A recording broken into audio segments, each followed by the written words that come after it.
정각에 시작을 하고 다음 시간부터 9시 40분에 시작을 하도록 하겠습니다. 항상 여기는 뭔가 바뀌니까 항상 새로운 것 같아요. 자, 오늘 배우셔야 될 거는 취득세에 관한 것을 배우도록 합니다. 자, 여러분이 갖고 있는 교재 535쪽이 되겠죠. 준비됐나요? 그리고 요즘 세법 개정이 지난 시간에도 얘기를 했는데 오늘 또 시행되는 게 있죠. 바뀐 게. 아주 돌아버리겠어요. 오늘부터 시행령 개정안이 나왔는데 개정안입니다. 나중에 시행령이 발표가 돼야 되지만 그때 확정이 돼도 오늘부터 소급 적용을 합니다. 그러니까 오늘부터 바뀌는 게 있는데 이것도 참 문제예요. 작년에 이미 바뀌었거든. 뭐냐 하면은 그거 간단히 얘기하고 갈까요? 일시적인 이주택자는 양도소득세, 종부세, 그 다음 재산세, 취득세 다 완화책이 나왔습니다. 그 중에 오늘 시행되는 것 중에서 알아둘 건 양도소득세. 우리가 양도소득세는 일시적인 2주택 나중에 배울 겁니다. 일시적인 2주택이야. 자, 예를 들어서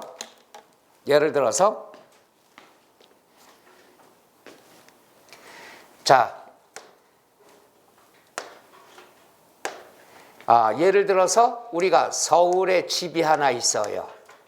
그 다음에 남양주에 애들 학교 문제 때문에 남양주로 이사를 가게 됐어. 식구 전부가. 근데 남양주에서 이걸 팔고 가려고 그랬는데 이게 매매가 안 돼가지고 애들 입학식 날은 다가오니까 할 수 없이 하나를 샀어. 그럼 애들 교육 때문에 이사 때문에 할 수 없이 2주택이 됐죠. 이럴 경우에는 1주택 양도로 혜택을 주겠다 이거야. 단 조건은 뭐냐? 남양주 주택을 취득한 날로부터 종전의 주택을 3년 이내 양도를 해야지만 비과세 해주겠다는 얘기예요. 몇 년 이내? 3년 이내. 우리가 작년에는 어떻게 됐느냐? 2년 이내. 조정대상 지역은 1년 이내. 했다가 바뀌었다가 또다시 작년 말에 3년 이내로 바뀌었어요. 그랬다 오늘부터는 또 뭐냐? 조정대상 지역은 1년 이내가 그냥 지역과 관계없이 3년으로 통일해 버렸어. 그러니까 이제 조정대상 지역에 의미가 없어요. 어디든 간에 애들 이사 때문에 일시적인 2주택이 됐을 경우에는 옛날의 주택을 몇 년 이내 팔아라? 3년 이내 팔아라. 이게 오늘부터 사실상은 12일부터가 되겠죠. 어제가 며칠이죠? 어제가 그럼 오늘부터 12일부터 적용이 된다는 것. 그럼 요거에 관한 것은 우리가 뒤에 있는데 일단 교재나 하나 수정을 해볼까요? 조그마한 지역과 관계가 없다. 자, 여러분이 갖고 있는 교재 어디 나오느냐 그러면 572쪽.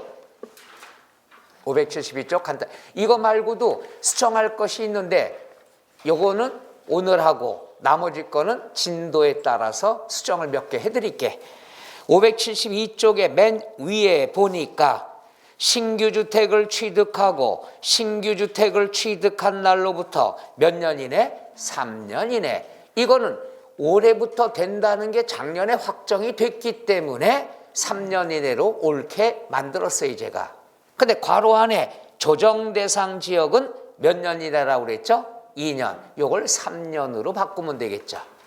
그러니까 결론은 뭐냐 하면은 조정지역이냐 아니냐 똑같이 바뀌었다는 거. 일시적인 2주택이 됐을 경우에는 종전의 주택을 몇 년 이내 팔면 비과세 받는다? 3년 이내. 끝! 이렇게 하시면 되죠. 그러니까 세법 개정이 항상 어떻게 돼요? 그냥 1년에 한 번씩 바뀌는 거야. 내용이. 그렇게 되니까는 굉장히 힘들겠다 하는데 이거 알아두셔요. 세법은 개정은 많이 되지만 공인중개사에 반영되는 세법 개정은 몇 개 없어요. 몇 개 없기 때문에 크게 걱정할 필요는 없다. 그러니까 세법 이만큼이 바뀌었어. 이 중에 공인중개사에 적용될 건 요것뿐이 없으니까 세법이 많이 바뀐다, 부담된다 이 생각할 필요가 없습니다. 몇 개뿐이 없으니까. 자, 이제 출발하도록 하죠. 535쪽에 취득세 무조건 여러분들이 신경 써야 되죠. 항상 세 문제 정도가 출제가 되는데 최근 들어와서 우리가 작년엔 두 문제가 출제가 됐습니다. 올해도 두 문제에서 세 문제가 나온다는 것 그렇게 보시면 되죠. 자, 제일 먼저 취득세 특징이다 그랬으면은 일단 어디에 해당한다? 지방세다. 이거 뭐 개강 첫날도 얘기했죠. 우리가 지방세 먼저 배우는데 지방세인데 어디서 걷냐? 특별시, 광역시, 도에서 걷는다. 그래서 뭐라고 얘기하죠? 특광도세다. 이건 기본으로 알아야 되겠죠. 하나 더 간단히 얘기할게요. 특광도세를 외워야 되느냐? 아니죠. 이거예요. 우리 동네부터 해보죠. 경기도 남양주시에 있다. 그러면 부동산을 취득을 하면은 경기도에서 가져갑니다. 그래서 도세라고 그러죠. 그러면 남양주시에서는 야, 그럼 우리 뭐 먹고 사냐? 너는 1년에 한 번씩 재산세 갖고 써라 이거예요. 이렇게 여러분이 동네부터 하는 거야. 우리 동네부터. 경기도 남양주다. 그럼 일단 두 개 먹고 들어가. 취득세는 한 번 거두니까 누가 갖다 써? 경기도에서 가져다 쓰고, 그 다음 1년에 한 번씩 재산세는 어디에서 걷어? 남양주시에서 쓴다는 얘기죠. 이건 모든 데가 똑같아. 서울특별시, 강남구다. 취득세는 어디에서 가져가? 서울특별시. 그러면 강남구는 1년에 한 번씩 뭐 갖다 쓴다? 재산세. 이렇게 이해하시면 되죠. 억지로 특광도 외울 필요 없어요. 요거부터 보면 된다. 그래서 우리 동네다. 취득세는 한 번 걷는 거니까 도에서 갖다 써. 1년에 한 번씩 재산세는 시에서 갖다 쓴다는 얘기죠. 그래서 특광도세다. 그런데 우리가 경기도 남양주시다 그러면 남양주시에 살고 있는데 경기도청이 어디 있어요? 수원에 있죠. 거기까지 가기가 불편해. 그래서 시군구에다가 걷어달라고 부탁을 했습니다. 그래서 여러분들은 남양주시에다 신고하면 남양주시에선 걷어가지고 경기도로 보내준다는 얘기죠. 그래서 특광도세다. 그러나 국민들이 불편하기 때문에 시군구에다 위임을했다. 걷어달라고. 그럼 공짜가 없겠죠. 걷어가지고 경기도에 갖다 주면 수고했다 하고 일부를 돌려줍니다. 이걸 이제 교부금이다. 이런 표현을 쓰죠. 그 다음에 이건 의미 없어요. 제주특별자치도, 그 다음에 세종특별자치시, 특별자치도, 특별자치시는 우리나라 국토 중에 일부야.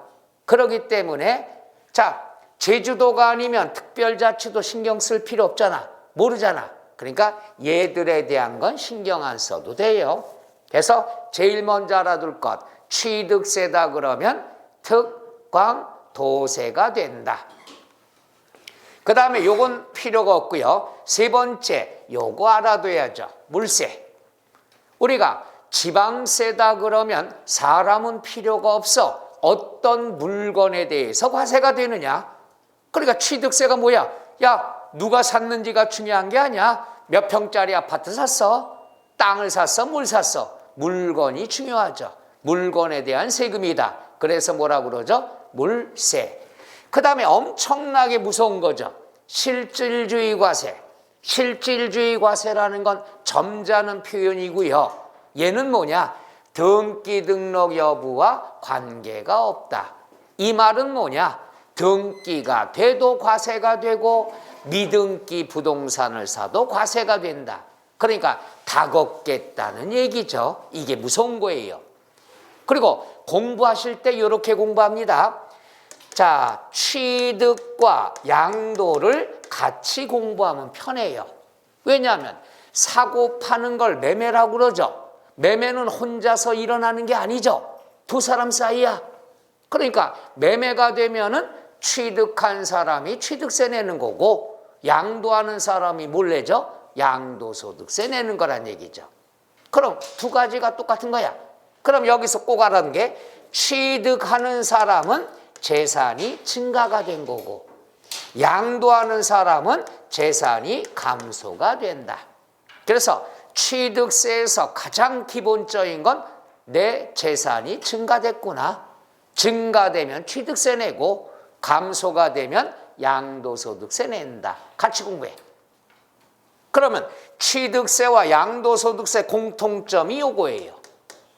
그러니까 등기가 된 걸 사도 취득세 내고 미등기를 사도 취득세 내고 등기된 걸 팔아도 양도소득세 내고 무허가 건물을 팔아도 양도소득세 낸다. 쉽게 얘기해서 사고 팔 때는 다 걷겠다는 얘기죠. 그게 실질주의다. 그 다음에 신고 나쁘다. 개인 간에 사고 파는 건 정부가 알아요? 몰라요? 몰라요.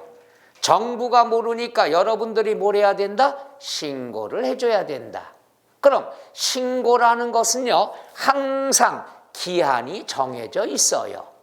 야, 너 취득세 신고해야 돼. 알았어. 3년 있다 하지. 안 돼요. 신고는 언제까지 해야 된다. 기한이 정해져 있어요. 그럼 취득세는 취득일로부터 며칠 이내? 60일 이내. 그래서 취득세 날짜가 애매하다. 그럼 다 60일이 되는 겁니다. 60일 알아둬야 되겠죠. 그리고 신고를 60일 이내 해야 돼. 안 했어. 안 하면 뭐가 날라오죠? 고지서. 고지서에 뭐가 붙어서 오죠? 가산세가 붙는다는 것. 순서 알아둬야 돼요. 자, 취득세는 기한이 정해져 있어. 신고하는 건 기한이 있어. 60일 이내 해야 돼. 안 했어. 안 하면 뭐가 날라와? 고지서, 보통징수. 고지서에 뭐가 붙어서 온다? 가산세. 가산세는 두 개 붙어요. 가산세는 신고 불성실 가산세. 배웠죠 우리가? 자, 과소신고 몇 프로? 10%. 무신고 20%. 사기부정 40%. 신고 불성실은 한 번만 붙어. 그 다음에 납부지연 가산세. 돈은 하루 있다 낼지 한 달 있다 낼지 모르죠. 그럼 언제 내도 똑같으면은 벌칙이 아니잖아. 따라서 납부할 때까지 매일매일 이자처럼 붙는다. 매일매일 10만 분의 얼마가 된다? 22. 끝. 그래서 자, 순서가 이렇게 되죠. 자, 신고 납부하는 세금은 기한이 있다.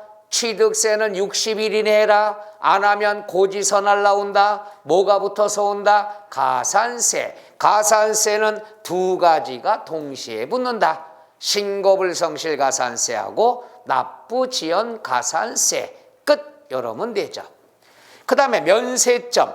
면세점은 세금이 면제되는 시점을 얘기하죠. 이건 뭐 항상 자주 나오죠. 취득가액이 50만 원 이하일 경우에는 취득세 낼 필요 있다 없다? 없다가 돼요. 자, 그럼 우리가 문제 풀 때 실수를 막는 방법 강조했습니다. 세법에서는 숫자가 문제에서 자주 나와. 그럼 숫자가 나오면 나도 모르게 눈이 숫자부터 가게 돼. 그럼 실수를 많이 합니다. 따라서 기억나나? 숫자가 나오면 숫자는 몇 번째 이유 해봐라? 두 번째 이유. 오, 그럼 기억하네? 오, 대단해요. 기억을 하는데 문제가 나오면 틀려. 50만 원 이하다. 그럼 눈이 나도 모르게 50만 원 가. 여러 번 얘기했어. 함정은 항상 어디에 판다? 웬일이야? 오늘따라 아직 새해가 안 됐는데 우리나라 음력설하니까 50만 원이면 앞에 함정. 숫자가 나오면 앞에를 항상 두 번 읽어보세요. 함정이 여기 나온다고. 뭐냐? 취득가액이 50만 원까지만 면제해 주는 거야. 근데 기출문제 한 번 딱 여기 나왔죠. 이때 난리 났어요. 뭐가 나왔냐? 취득세액 이렇게 기출이 나왔어요. 설마 이렇게 나올 줄 모르지. 취득세라는 건 세금이야. 세금이 50만 원이면 면제할 수가 없잖아. 당연히 세금이 50만 원 내야 될 거 아니야. 취득가액이냐 취득세액이냐 이런 걸 여러분들이 알아둬야 되는 거예요. 근데 여러분이 50만 원 나왔어. 나 뒷다 잘해. 이거는 무조건 면제하는 거야. 세금 안 내. 체크. 나중에 발표 날 전원이 꺼져 있습니다. 이건 취득세액이야. 이건요, 잘 들어요. 이의 신청을 할 수가 없는 거야. 스스로 뭐가 돼? 자학을 해요. 내가 미쳤지. 이거 못 봤어요. 맨날 이 얘기. 이게 바로 출제자의 의도하는 거예요. 이해가요? 그래서 작년 시험에도 그랬습니다. 제가 항상 이의 신청이 들어갈 거 있으면 내가 나서서 얘기를 해요. 이거는 절대로 잘못된 거다. 복수정답해야 된다. 전부정답돼야 된다. 하는데 작년엔 주변 출판사가 해도 너무한 거예요.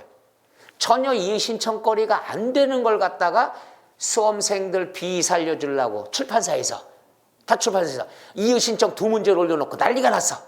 여기서 이러니까 B 출판사도 난리가 났어. 나는 알면서도 얘기를 안 했어요. 될 만한 건 내가 나서서 해. 싸우는 것도 잘해요. 근데 이건 봐봤자 이거는 절대로 말도 안 되는 거거든.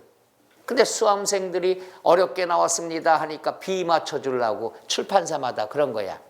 그래서 여기 원장님한테도 내가 전화를 드렸지만은 이거는 이의 신청 될 만한 게 아니다.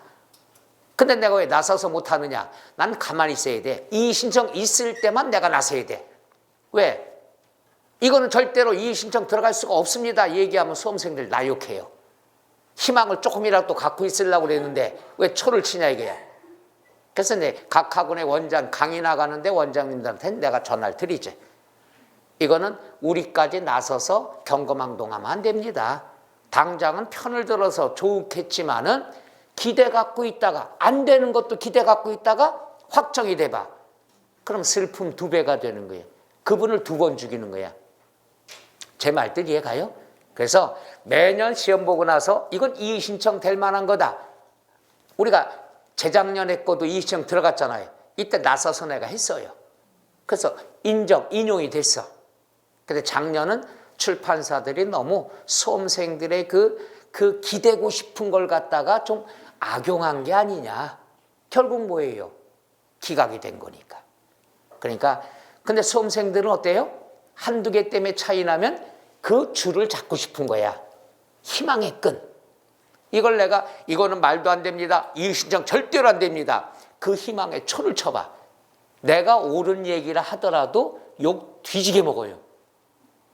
앞으로 알아두세요. 저는 이게 이의 신청 될 만한 거다. 내가 나서서 해. 이거 이의 신청이 아니다. 내가 조용하면 그 이의 신청 안 되는 거예요. 이렇게 이해하는 게 지금은 들어도 괜찮아. 근데 시험 때 그렇게 되면 굉장히 섭섭함을 느끼는 거예요. 여러분 한 개 때문에 그냥 당락 1년이 왔다 갔다 하는데 이거 나오다 보니까 내가 그 얘기를 하는 거예요. 그래서 출제자들은 뭐냐면은 이의 신청을 제일 겁을 먹어. 그러니까 이런 걸 내는 거야. 이건 이의 신청이 나올 수 있어 없어? 없어요. 내가 못 봐서 그런 거. 그래서 앞으로 추세가 이 인터넷 때문에 출제자들이 제일 싫어하는 게 이의 신청 나오는 거예요. 그러니까 그거 없는 걸로 출제를 하려니까 이런 것들이 다시 유행이 될 수가 있다는 얘기죠. 그래서 정리합니다. 숫자가 나오면 숫자는 몇 번째 봐라? 2번째 이유에 봐라. 그리고 숫자 앞에는 꼭 2번 읽어봐라. 함정은 앞에 파니까. 끝. 이렇게 하시면 되겠죠. 되겠습니까? 여기 나와 있는 내용들이라는 것은 요놈 2번에 관한 것만 신경 안 쓰면 된다는 얘기죠. 끝. 그 다음에 취득의 구분이라고 나왔는데 이거는요 세법에서 큰 의미가 없어요. 다만 단어만 하시면 되는데 취득이다 그러면은 2가지가 있어요. 원시 취득이다.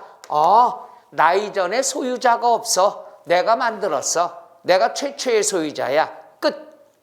그 다음 승계 취득. 승계 남의 걸 가져왔어.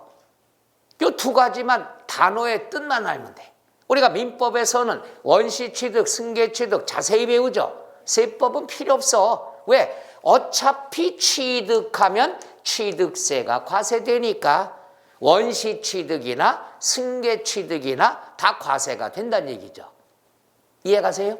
그럼 원시나 승계나 다 과세가 되는 거예요. 그럼 이제 여러분은 세법에서 하냐? 단어 뜻만 알면 돼. 원시 취득이라는 게 뭐냐? 나 이전에 소유자가 없어. 내가 만들었어. 그럼 만들었다라는 단어를 알면 되는 거예요. 단어가 뭐가 나오냐? 제일 많이 나오는 게 토지예요. 토지를 원시 취득한다는 건 뭐냐? 원래 땅이 아니야. 강물이야. 바닷물이야. 이걸 메꿔서 없던 땅을 만들었다. 그럼 없던 걸 만들었으니까 무슨 취득이 돼요? 원시 취득이죠. 그럼 메꾼다는 말, 공유 쓰면 매립, 간척 이 단어가 나옵니다. 그러니까 시험에서는 원시 취득이라고 콕 찍어 나올 때가 있고 매립, 간척 이 단어가 나올 때가 있어. 그럼 여러분아 뭘 판단해야 돼? 매립이나 간척이 나왔다는 건 없던 땅을 만들었다. 결국 무슨 취득이다? 원시 취득이다. 이 단어만 알아두면 되는 거예요.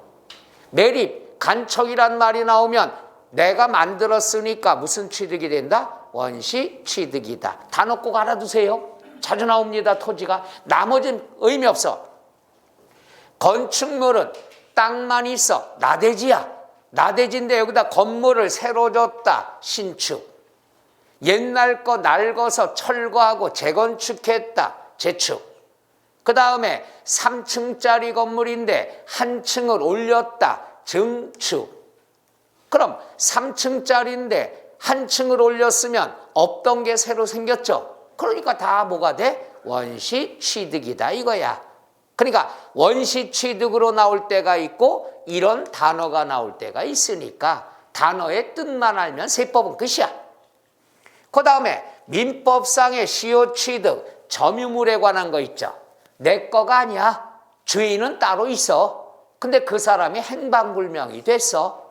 그럼 내가 남의 걸 점유해서 사용하고 있으면 일정 기간이 경과하면 내 걸로 소유권 인정하죠. 이걸 민법상의 시효취득이라고 그러죠. 그러니까 시효취득이라는 단어의 뜻은 뭐냐? 남의 땅인데 내가 일정 기간 사용을 해서 우리가 부동산이면 몇 년이죠? 시효가? 20년. 동산은? 민법에선 20년, 10년이 중요하지만 세법은 기간 몰라도 돼. 시효취득의 단어만 알면 되겠죠. 그 다음에 차량, 기계장비, 항공기, 선박이 나왔는데 얘는 항상 차가 끌고 다녀. 차가 나오면 얘들 따라다녀. 그러니까 차량만 공부해도 돼요. 자동차. 이건 상식이죠. 자동차를 만든다는 표현을 뭐라고 그래? 조립 이런 말 쓰죠. 제조. 그 다음에 선박은 건조 이런 말을 쓰죠. 이 말은 뭐냐? 자동차를 만들었단 얘기야. 그럼 자동차는 누가 만들어요? 이거 세법 아닌데? 상식인데 초등학교 1학년한테 차는 누가 만들어요? 아예 그냥 터놓고 현대기아 이렇게 얘기해. 그럼 현대기아가 만들어. 그럼 만드는 걸 무슨 취득이라 한다? 원시 취득이라 한다. 단어만 알면 돼요. 근데 여기서 중요한 게 나옵니다. 이게 안 나온 지 굉장히 오래됐는데 언제든지 나올 수 있죠. 우리가 뭐냐? 자동차는 현대나 기아가 만들어. 그럼 만드는 게 원시 취득이죠. 근데 만들 때는 고생했으니까 취득세가 면제가 됩니다. 만약에 현대나 기아가 자동차를 1년에 몇십만 대 만드는데 만들 때마다 야 이거 원시 취득이니까 취득세 내야 돼. 세금 때문에 자동차 못 만들어요.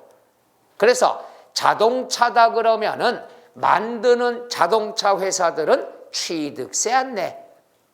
그럼 자동차는 취득세 누가 냅니까? 소비자가 내죠. 소비자를 뭐라 그런다? 승계 취득자라 얘기하는 거죠. 해서 차량은 원시 취득은 취득세 안 내. 어떨 때만 낸다? 승계 취득만 낸다.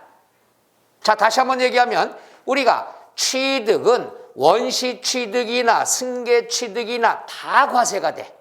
만들어도 세금 내고 가져와도 세금 내야 돼. 그러나 차량, 기계, 선박, 항공기는 어떨 때만 과세한다? 승계, 취득만. 그럼 시험엔 이렇게 나오겠죠. 승계, 취득만 과세가 되는 건 너무 쉬우니까 안 내. 그럼 뭐가 나오냐? 원시, 취득만 과세한다. 맞아요, 틀려요? 틀려요. 이런 게 시험에 나와요. 항상 둘 중에 하나야. 그러니까 차량은 이건 세법 공부가 아니야. 공부식으로 할 필요 없어. 상식적이죠. 이거 이해가 안 가면 오늘 자동차 대리점 들러 점심때 좋은 거 하나 계약해. 그리고 물어봐. 요거는 취득세 내요 안 내요? 내요. 그러면 알았어요. 다음에 올게요 하고 나와. 욕 뒤지게 먹어. 그 다음에 요것도 중요합니다. 요거 광어권, 광산이죠. 광산. 어권, 고기 잡을 수 있는 권리. 양식어권, 양식할 수 있는 권리가 되죠. 원래는요, 양식업이 어업으로 통합이 됐었어. 했다가 양식 산업이 너무나 발전했잖아. 뭐 참치도 양식한다면요. 하다 보니까는 너무 범위가 커지니까 양식어권을 따로 추가가 된 거예요. 그럼 이건 뭐냐? 이거예요. 자, 광산을 갑이라는 사람이 발견했어. 개발했어. 야, 이 광산 내가 개발했으니까 나만 캘 수 있도록 권리 주세요. 이 권리를 뭐라고 그런다? 광어권이라고 그러죠. 광산이야, 광산. 그럼 나만 권리 주세요. 내가 만들었으니까, 내가 최초니까 날 주세요. 주세요. 이걸 출원이라는 용어를 쓰죠. 그러니까 출원이라는 건 내가 개발한 거야. 그러니까 나만 써야 돼. 이걸 뭐라고 그런다? 원시 취득이 되는 거죠. 출원의 뜻 이해가요?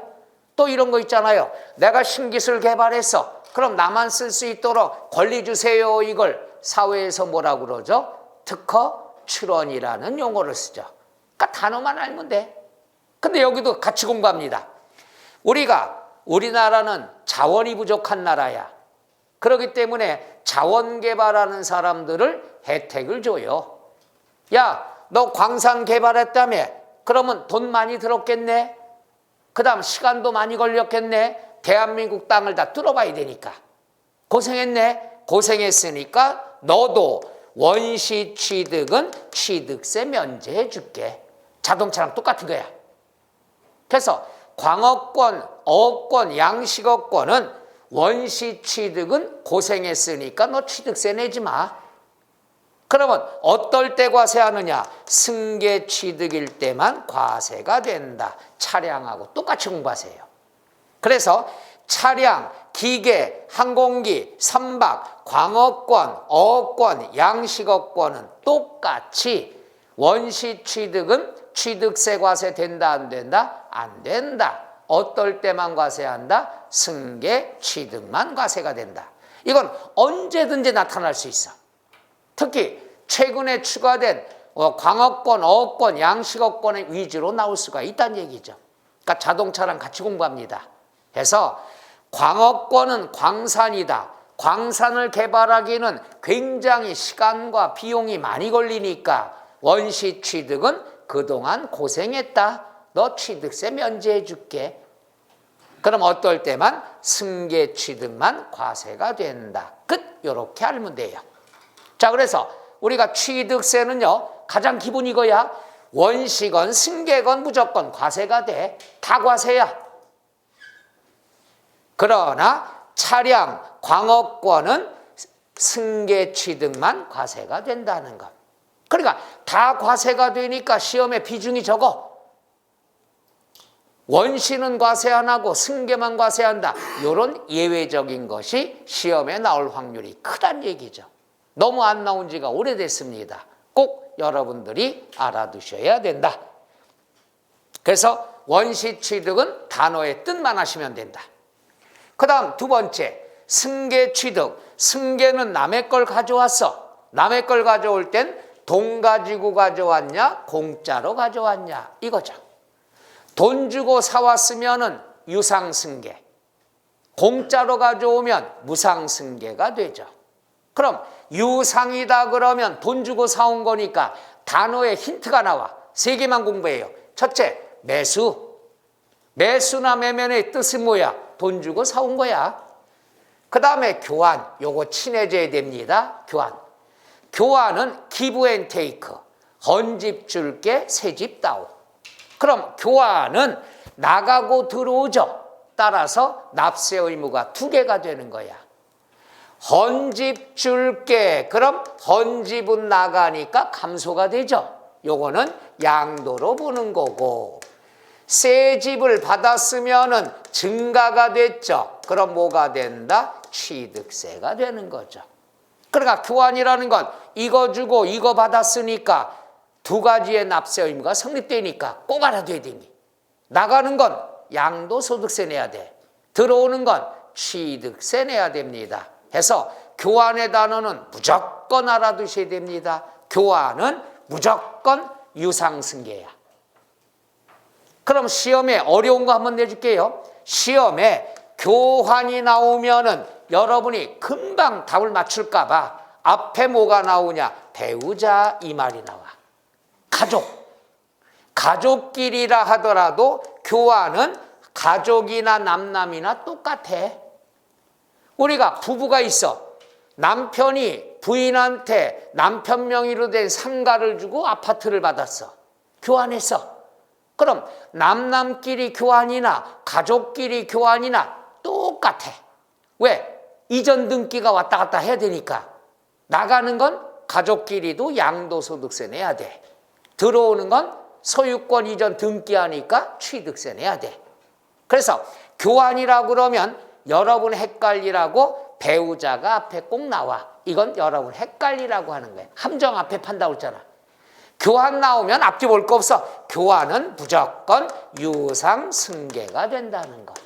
이렇게 아주 끝을 내버리면 편해요. 그래서 괜히 교환이 포인트지 앞에 배우자, 직계존비속 다 필요가 없습니다. 교환은 무조건 유상으로 본다는 것. 요거 시험에 자주 나옵니다. 그 다음에 법인에 대한 현물 출자가 나왔다. 이건 뭐냐? 회사에다가 투자한 거야.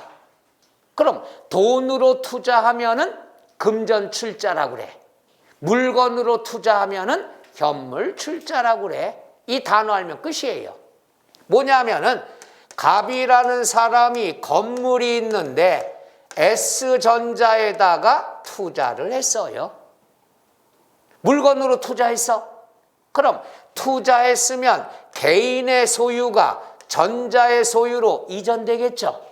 그럼 얘는 감소가 되죠. 감소가 되니까 얘는 양도로 보는 거고, S전자는 부동산이 들어오니까 증가됐죠. 증가되면 뭐가 된다? 취득이 된다는 얘기죠. 그래서 법인에 대한 현물 출자했으면은 뭐 주식으로 받고 다 필요 없어. 부동산 소유권이 넘어가니까 양도가 되는 거죠.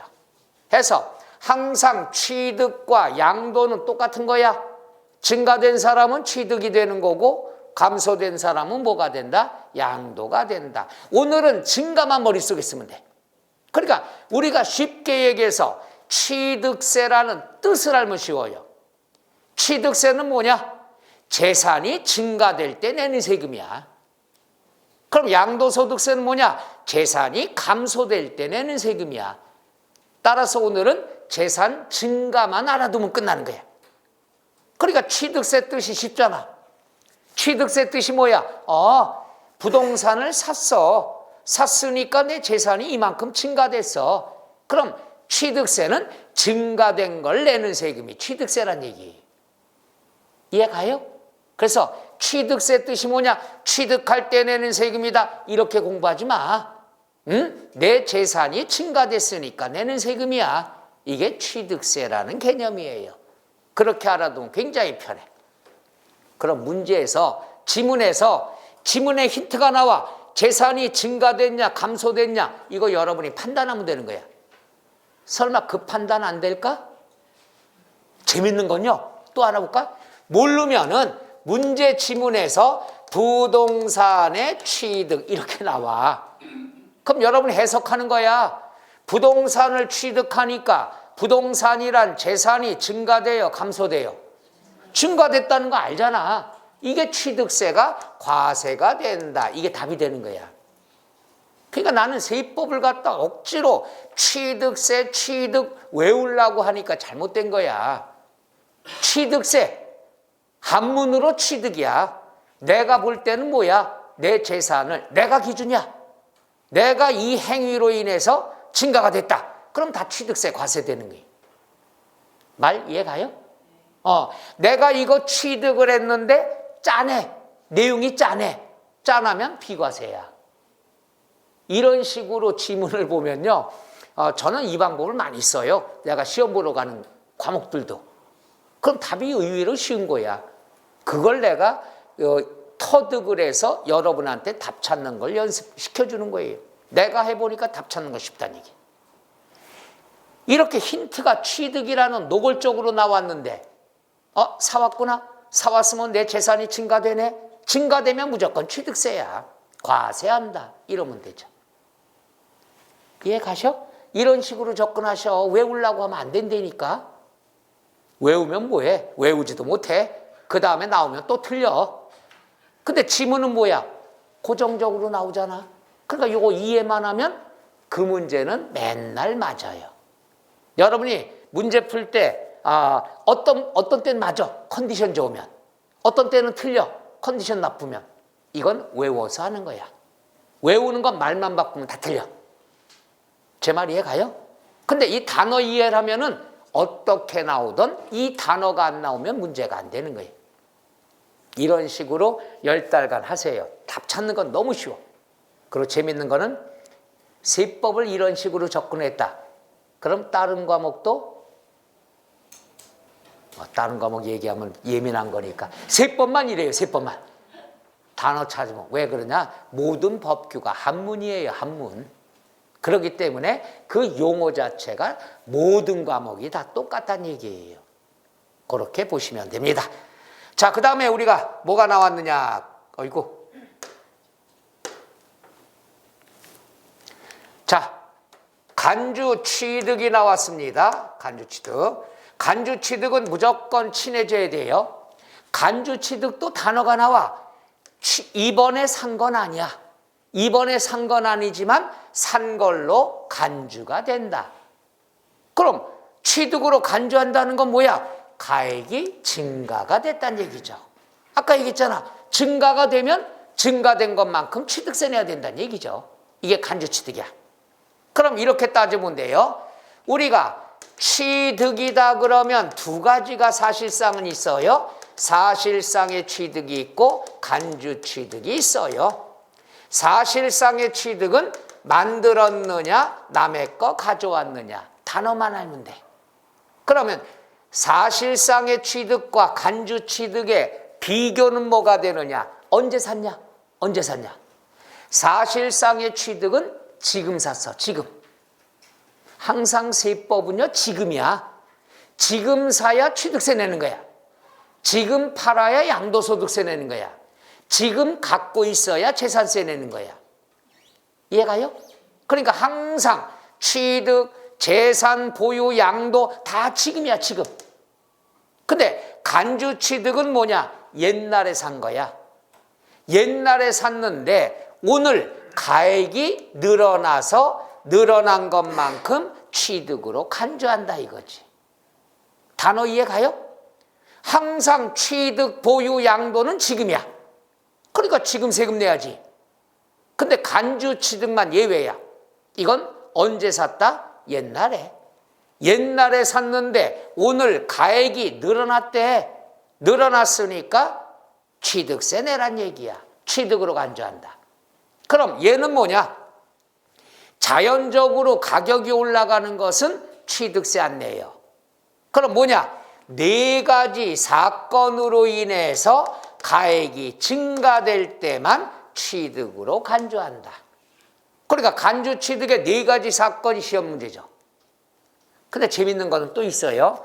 얘도 이 사건 몰라도요. 이 지문이 안 나오면 문제가 안 되거든. 그럼 여기서 단어만 찾아봐. 뭐가 있냐? 개수.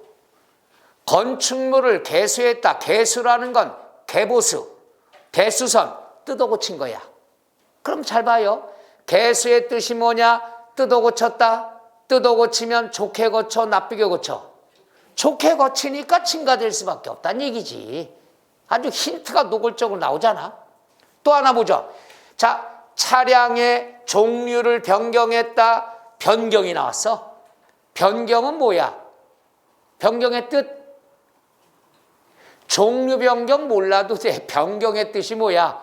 바꾸는 거야. 오늘 어린이집 강의 나온 것 같아. 변경은 바꾸는 거야. 그럼 바꾸는 것은 좋게 바꿔, 나쁘게 바꿔? 좋게 바꾸니까 가액이 늘어날 거 아니야. 이걸 문제라고. 우릴 바보로 알아. 바보가 많아요. 그 다음에 토지의 지목 변경. 지목 변경이 뭔지 몰라. 그냥 변경이 있어, 단어에. 그럼 변경이라는 건 바꾸는 거란 말이야. 얘랑 똑같아. 그럼 바꿀 때는 좋게 바꿔, 나쁘게 바꿔? 좋게 바꾸니까 증가될 수밖에 없잖아. 이 단어가 안 나오면 문제가 출제가 안 되는 거야. 마지막 힌트가 나왔어. 과점주주가 뭔지 몰라. 근데 뭐 했대? 주식을 취득했대. 그럼 주식을 취득하면 그만큼 주식이 증가돼, 감소돼? 증가되니까 취득으로 본다는 얘기지. 그러니까 처음에는 그 뜻을 몰라도 답 찾는 건 지장이 없다는 얘기죠. 단어 이해 가나요? 개수 뜯어 고쳤다. 좋게 고쳤구나. 변경을 했다. 바꿨네. 좋게 바꿨겠다. 주식을 취득했네. 그럼 주식이 증가되겠네. 이 네 가지 사건으로 인해서 가액이 증가되면 시험 문제가 요거예요. 뒤에 취득으로 본다. 그럼 맞는 말이 되는 거고. 취득으로 보지 않는다. 그럼 틀린 거고. 이게 시험 문제예요. 요 놈이 나오고 취득이다 아니다. 이게 시험 문제예요. 둘 중에 하나. 그럼 증가가 된다. 증가가 나오잖아. 그럼 증가됐다. 증가되면 다 취득으로 보는 거야. 이렇게 알면 답 찾는 건 무지하게 쉬운 거예요. 저거 외우지 말어. 단어만 알도 알잖아. 그중에 우리가 개보수는 뜯어 고치는 거 끝 이러면 되고, 종류 변경이다 됐고, 지목 변경하고 과점 주주 두 가지는 꼭 신경을 쓰세요. 지목 변경이라는 것은 뭐냐 하면은, 지목 변경이라고 하는 것은 앞으로 많이 나옵니다. 로또 복권, 부동산의 로또 복권. 자, 20년 전에 농지를 샀어. 1억 2000년에. 그런데 이것이 2023년에 대지 개발이 됐어. 택지 개발. 그래갖고 20억이 됐어. 그럼 옛날에 농지 살 때 취득세 냈죠? 1억에 대한 세금 냈어. 근데 오늘 지목이 변경이 돼서 가액이 얼마 증가됐어? 19억. 그럼 19억 늘어난 것만큼 취득으로 간주가 된다. 이 말이 되겠죠. 그 땅이 그 땅인데 옛날에 그 땅에다 취득세 냈는데 오늘 또 취득세 내면 두 번 내는 거 아닙니까? 오해한다고 그랬죠? 이거 조심하라고 그랬습니다. 뭐냐? 우리가 증가되면 세금을 더 내. 세금을 내라고 했을 때는 나한텐 좋다 나쁘다? 좋다고 그랬죠. 내가 세금 안 내. 야, 옛날에 냈는데 또 내? 못 내. 배째. 그럼 내 재산을 1억으로 인정해 줘요. 근데 19억 늘어나서 19억만큼 세금을 내면 내 재산의 가치를 20억으로 인정해 주는 거죠. 요걸 1년 있다가 21억에 양도했다 그러면은 1억을 21억에 팠다. 세금 다 뺏겨. 20억을 21억에 팔았다. 그럼 1억에 대한 것만 내잖아. 그러니까 내 입장에선 세금을 또 내는 게 좋다 나쁘다? 좋다는 거야. 항상 정부가 나한테 세금을 내라고 그랬을 때는 내 재산을 인정해 주겠다는 얘기니까. 괜히 간주취득 옛날에 냈는데 또 냈다 못 내 배째 이러면 안 되는 거야. 이제 이해 가나요? 세금을 못 내 배째 이런 사람은 바보야 바보. 세금을 정부가 내라고 그러면 내 재산의 가치를 인정해 준다. 이걸 꼭 머릿속에 집어넣어. 그래서 취득세는 싸요. 절세가 뭐냐? 싼 취득세는 좀 더 내. 그럼 나중에 비싼 양도소득세를 절약할 수가 있다는 얘기죠. 이걸 꼭 알아야 되겠네. 꼭 개념을. 그래서 자, 마지막 시험 문제는 요겁니다. 자, 요게 나와. 그리고 뒤에 가액이 증가돼야 되지, 증가돼야지만 취득이야. 증가가 아니면 취득이 아니야. 그럼 시험에 이렇게 나온 적이 있죠. 개수 종류 변경이 나오고 이걸로 인해서 가액이 증가되지 않았다. 이렇게 나온 적도 있어. 증가돼야지만 취득이야. 이런 사건이 있지만은 증가되지 않았대. 그러면 취득으로 본다, 안 본다? 안 본다. 바로 이게 중요한 거야. 사건도 중요하지만 사건 뒤에 얘가 따라다녀야 돼. 그래서 사건도 중요하고 가액이 증가돼야지만 취득으로 본다. 끝! 이러면 되겠죠. 그래서 취득세 문제가 나오면 다 증가만 보면 되는 거야. 간주취득이 올해 나올 때가 됐습니다. 작년에 안 나왔으니까. 재작년도 지문 토지만 나왔어. 재작년 토지 나왔어. 작년에 안 나왔어. 올해 무조건 나와야 되는 거야. 취득세에서. 꼭 신경을 쓰세요. 내가 10달 전에 얘기했어. 근데 시험에 나왔어. 근데 틀려. 사람이 아니문이다. 자, 그 다음에 이제 뭐가 나오느냐 그러면 우리가 요거죠. 과점주주라는 걸 이제 신경 써야 돼. 이것도 나올 때가 됐으니까. 과점주주다 그랬으면은 우리가 어떻게 공부해야 되느냐? 바로 요겁니다. 여기다 해드릴게. 과점주주. 주주다 그러면 주식을 갖고 있는 사람이죠. 그러면 주식은 그 주식 중에서는 비상장 법인만 해당이 돼요. 자, 우리가 상장과 비상장이 있는데 상장된 건 증권시장에서 매매가 되는 것들이야. 규모가 크죠. 대기업들 위주가 되겠죠. 그럼 비상장 법인은 뭐냐? 증권시장에서 매매가 안 돼. 그냥 개인끼리 사고 파는 거야. 이건 규모가 적은 거. 우리가 흐름을 본다면 어떻게 한다? 내가 법인을 설립을 하면은 비상장으로 출발해요. 했다가 규모가 커지면 상장을 하게 되는 거죠. 이때 타이밍을 잘 보면은 대박 터지는 거죠. 왜? 비상장은 가치가 얼마 안 돼. 상장되는 순간에 가격이 확 뛰죠. 경쟁률도 높고. 내가 지금도 후회하는 게 하나 있어요. 예전에 SBS 처음에 비상장이거든요. 설립할 때. 이게 2년 뒤에 상장할 거라는 정보를 받았어. 사라고. 미쳤지. 그때는 주식을 안 해도 돈을 잘 벌었으니까. 정보가 제일 중요한 거든, 주식은. 그걸 못 산 게 지금도 후회스러워요. 그러니까 여러분도 나중에 하다 보면은, 그러니까 요즘은 또 주식 가격이 떨어진다니까 괜히 나는 하고 또 하고 싶어. 이거 자꾸 막아야 되는데 뭘 하고 싶으면 불안한 거예요. 그래서 비상장법인. 비상장법인만 돼. 규모가 적다는 얘기야, 일단. 그 다음에 과점. 과점이라는 건 독과점. 많이 갖고 있다는 얘기야. 그럼 많이라는 기준이 뭐냐? 50%를 초과 소유해야 돼. 그 법인이 1000주를 발행했다. 그 중에 50주 이상을 초과해서 51주 이상을 갖고 있어야 과점주주야.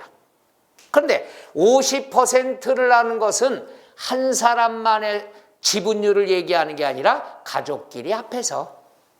그러니까 남자 몇 프로, 부인 몇 프로, 아들 몇 프로, 딸 몇 프로 합산한 게 50% 초과되면은 과점주주들, 노 과점주주.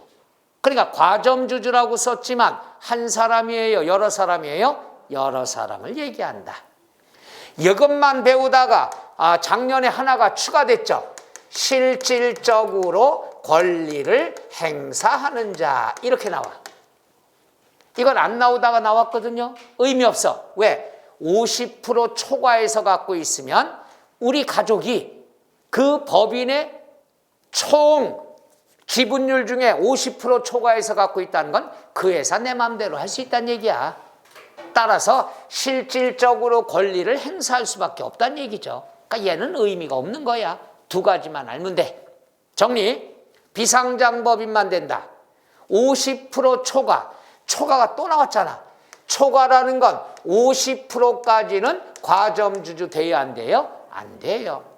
제가 지겹게 얘기합니다. 초과, 미만, 이상, 이하가 나올 때는 시험에 딱 50%인 경우 과세한다 안 한다 이게 나오는 거예요. 50%까지는 과점주주가 아니라는 것. 끝. 그 다음 여기에 대해서 그림을 하나 그려볼게요. 요겁니다. 자, 1번 법인을, 이건 계산 문제도 나오니까 법인을 설립을 했습니다. 설립할 때 몇 프로 보유하고 있느냐 그러면은 40% 보유하고 있다. 그럼 40%면 과점주주 자격이 있어요 없어요? 없어요. 그래서 취득세 안 내. 했다가 그 다음에 회사가 돈이 좀 여유가 있어서 부동산 주식을 취득을 했어. 몇 프로? 20%. 그럼 40%였다가 20% 샀으니까 60%가 된 거죠. 이해 가나요? 그럼 60%면 과점주주라는 말을 쓸 수 있다 없다? 있다. 그런데 과점주주가 아니었다가 최초로 과점주주가 됐죠. 그러면 밀린 거 한꺼번에 다 내야 돼요. 40%는 과점주주 자격이 없으니까 취득세 안 냈죠. 했다가 과점주주 자격이 됐죠. 그러면 모두에 대해서 취득세 내야 돼요. 그럼 모두 다 그러면 몇 프로가 된다? 60%가 되는 거죠. 이해 가요? 그럼 60%를 과세했으면은 평생 60%까지는 세금 안 내. 평생 60%까지는. 이해 가셔? 아니야, 또 하나. 요번에는 자, 돈이 좀 또 여유가 있어서 5%를 또 샀어. 그럼 모두 몇 프로가 됐어요?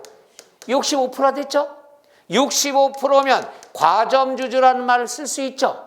근데 이미 과점주주가 됐다는 얘기야. 이미 됐죠? 그럼 이미 과점주주가 됐으면은 증가분에 대해서만 취득세 내요. 그럼 지난번에 몇 프로 갖고 있었어? 60%까지 세금 냈어. 근데 이번에 65% 됐어. 증가된 거 몇 프로? 5%만 취득세 내. 증가야, 증가. 그 다음에 그래서 65%까지 세금 낸 거죠. 60% 냈고 5% 냈으니까 평생 65%까지는 취득세 안 내는 거예요. 평생.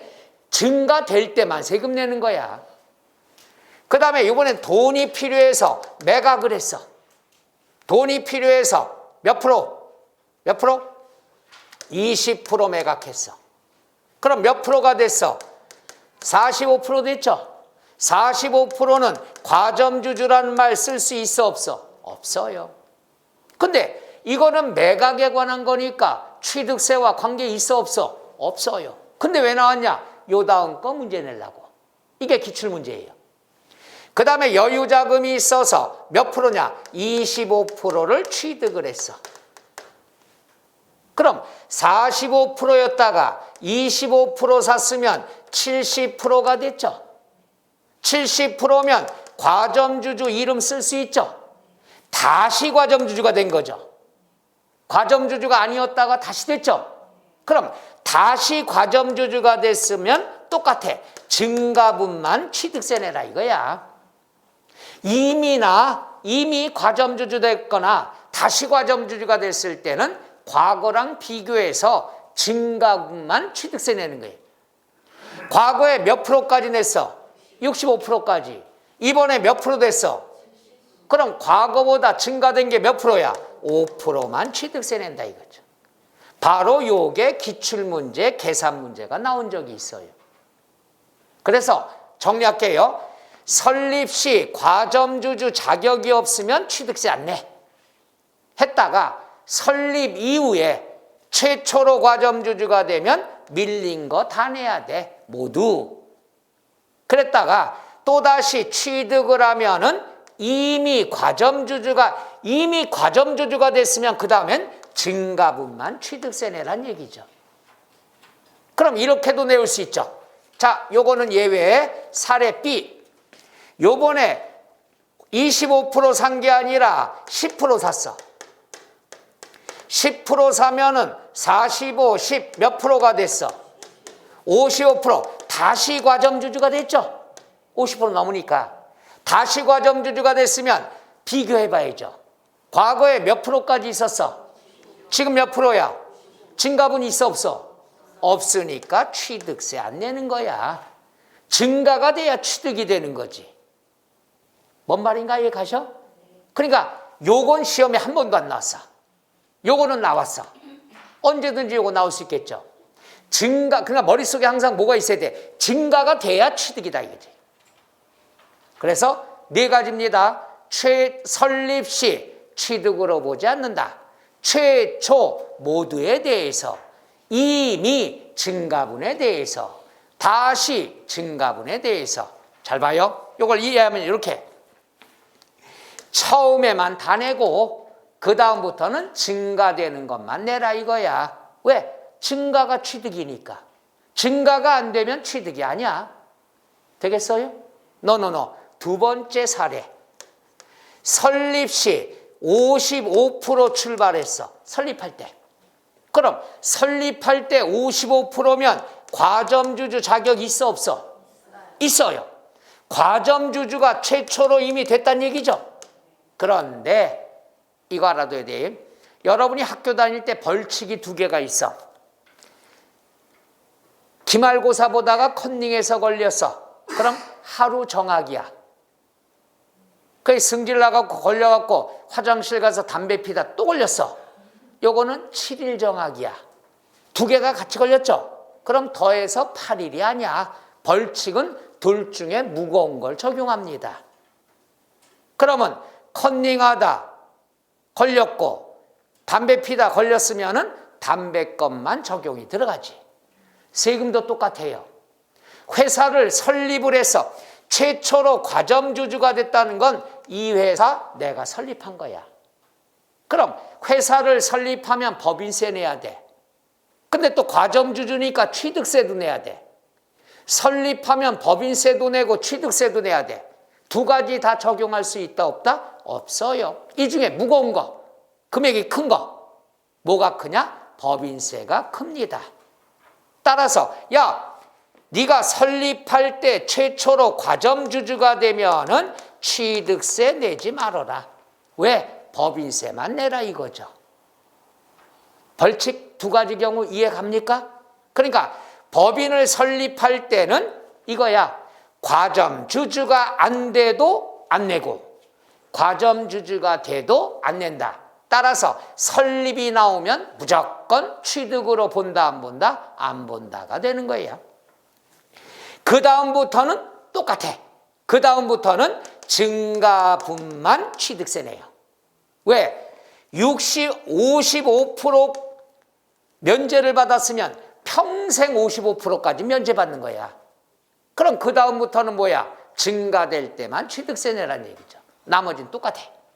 그러니까 최초로 과점주주가 언제 됐냐? 설립일에 됐다. 그럼 취득세 평생 면제야. 근데 설립 시는 아니었다가 설립 이후에 최초가 되면 밀린 거 다 내야 된다는 얘기죠. 두 가지 경우 이해 가요? 그러니까 설립 시다 그러면 무조건 취득이 아니야. 대신에 설립할 때 과점주주면 평생 면제받는 거예요. 그럼 증가분만. 근데 설립 시 과점주주가 아니었으면은 밀린 거 모두 내야 돼. 그럼 최초 다음에는 뭐야? 증가될 때만 세금 내라 이거야. 나머지 똑같아요. 그래서 단어의 뜻만 보도록 하죠. 볼까요? 자, 535쪽의 맨 밑에 동그라미 4번 과점주주의 기업 동그라미 법인 설립 시. 항상 이게 단어가 나옵니다. 법인 설립 시는 취득으로 본다 안 본다? 안 본다. 그 다음에 니은 법인 설립 후 과점주주가 됐다. 설립 후 과점주주가 되면 당연히 취득으로 봐야 되겠죠. 그럼 그 내용이 있어요. 디귿 동그라미 최초. 최초는 무엇에 대해서? 모두에 대해서. 밀린 거 몽땅. 모두의 동그라미. 그 다음에 리을 뒤로 넘어가서 동그라미 이미. 이미 과점주주가 됐다는 것은 증가분만 동그라미. 증가가 돼야지 취득이니까. 그 다음에 미음 동그라미 다시. 다시 과점주주가 됐다. 그래도 증가분에 대해서만. 그러니까 요거야. 최초로 과점주주가 됐을 때만 밀린 거 모두. 나머지는 다 뭐가 된다? 증가분만 취득으로 본다. 이렇게 하시면 되죠. 이렇게 해서 우리가 25% 취득을 했을 때 취득세 과세되는 비율은 5%. 요건 기출문제 계산까지 나온 거예요. 나머지는 이론은 그것만 보면 하는 거예요. 그래서 과점주주라는 것은 계산 문제가 나올 수도 있고 그 다음 이론 문제도 많이 나옵니다. 올해 비중이 크니까 무조건 친해져야 됩니다. 솔직히 과점주주에 4가지가 있지만 4가지 다 알아두는 게 좋은데 4개가 부담된다. 2개만 꼭 알아둬. 토지의 지목 변경하고 과점주주 2가지는 무조건 신경을 쓰셔야 됩니다. 여기까지 이해가셔? 해서 취득에 관한 것은 세법상으로는 사실상의 취득은 지금 샀어. 간주 취득은 옛날에 샀다. 요것을 알아두고 취득의 개념은 증가가 돼야지 취득이라는 거. 증가가 안 되면 취득으로 본다 안 본다? 안 본다. 증가야 증가. 오늘은 재산 증가하는 날이에요. 그 다음에 3번 과세 대상. 뭐 아무리 강조해도 지나치지 않은 거죠. 요거는 어떤 물건을 사야 취득세가 과세가 되는가. 요건 조금 쉬었다 할까요? 오케이. 단어 뜻만 하시면 돼. 오늘은 무조건 재산이 어떻게 된 거예요? 감소되면 뭐야? 그거 알면 끝나는 거예요. 그거 이해가니까 나랑 같이 쉬어요.